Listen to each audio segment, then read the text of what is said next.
नागरिकता कानून के विरोध के नाम पर हिंसा, इस सरासर उपद्रवी और अराजक तत्वों के द्वारा विपक्षी दलों, कांग्रेस समेत अन्य सभी विपक्षी दलों के संरक्षण में की गई एक शरारत है। और उत्तर प्रदेश के अंदर लखनऊ में और संभल में जिस प्रकार से वाहनों में आग लगा करके आगजनी करने का प्रयास हुआ है, व्यापक रूप से वहां पर तोड़फोड़ करने का प्रयास हुआ, इस प्रकार की उपद्रवी गतिविधियों को कतई स्वीकार नहीं किया जाएगा।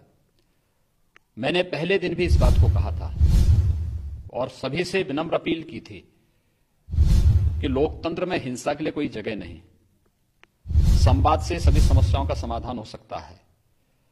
हम लोग सिटीजन अमेंडमेंट एक्ट के नाम पर दुष्प्रचार बंद करें।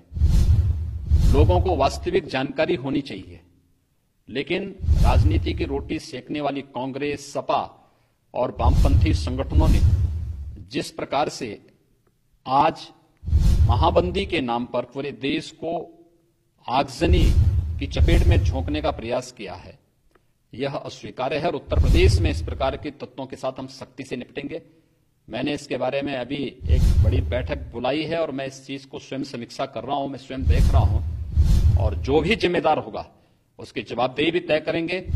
इस हिंसा में लिप्त प्रत्येक तत्व की प्रॉपर्टी को जब्त करेंगे और उस जब्त से सार्वजनिक संपत्ति को हुए नुकसान या कहीं पर पब्लिक प्रॉपर्टी को जो डैमेज किया गया है, इसकी भरपाई भी हम उन सभी उपद्रवियों से करेंगे, क्योंकि वे सब चिन्हित चेहरे हैं, वे सब वीडियोग्राफी में आ चुके हैं, सीसीटीवी के फुटेज में आ चुके हैं। इन सब की प्रॉपर्टी को जब्त करके इनसे हम इसका बदला लेंगे और सख्ती से निपटने के लिए इसके बारे में मैंने कहा है। पूरे प्रदेश के अंदर धारा 144 लागू है, ये 8 नवंबर से निरंतर चल रही है। बिना परमिशन के कोई भी प्रदर्शन नहीं हो सकते और प्रदर्शन के नाम पर आप हिंसा करें, ये स्वीकार्य नहीं है। इस प्रकार की असामाजिक और अराजक गतिविधियों को कतई किसी भी स्थिति में बर्दाश्त नहीं किया जाएगा।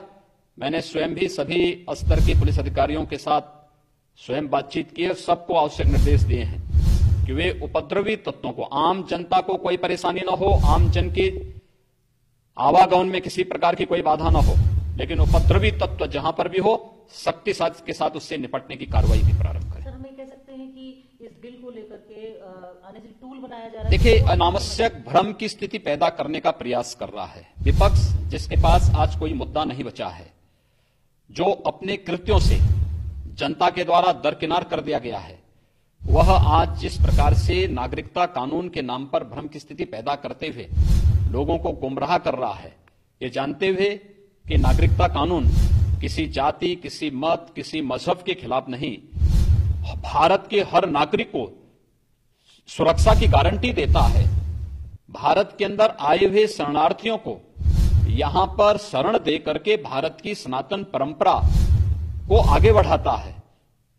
उस कानून के नाम पर गुमराह करके लोगों को हिंसा के लिए प्रेरित करना, ये देशद्रोही कृत्य है और इस प्रकार के कृत्य को स्वीकार नहीं किया जाना चाहिए। इस प्रकार की अराजकतापूर्ण गतिविधियों को किसी भी हालत में स्वीकार नहीं किया जाएगा।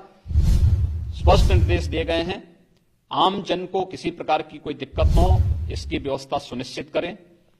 इसके अलावा समीक्षा करें किस स्तर पर, कहां पर, कौन लोगों के कारण इस प्रकार की घटनाओं को अंजाम दिया गया है। खासतौर पर लखनऊ में और संभल में भी 2 सड़क परिवहन निगम की बसें जो सड़क के किनारे खड़ी थी, ज्ञापन देने के बाद जाने वाले उपद्रवी तत्वों ने उन पर आग लगाई है।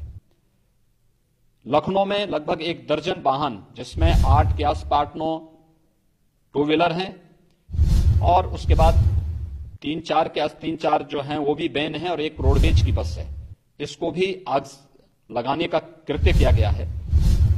अन्य अगर पब्लिक प्रॉपर्टी जहां भी डैमेज हुई है, हम इन्हीं उपद्रवियों से इसकी वसूली करेंगे, इनकी संपत्तियों को नीलाम करके इसकी वसूली भी करेंगे।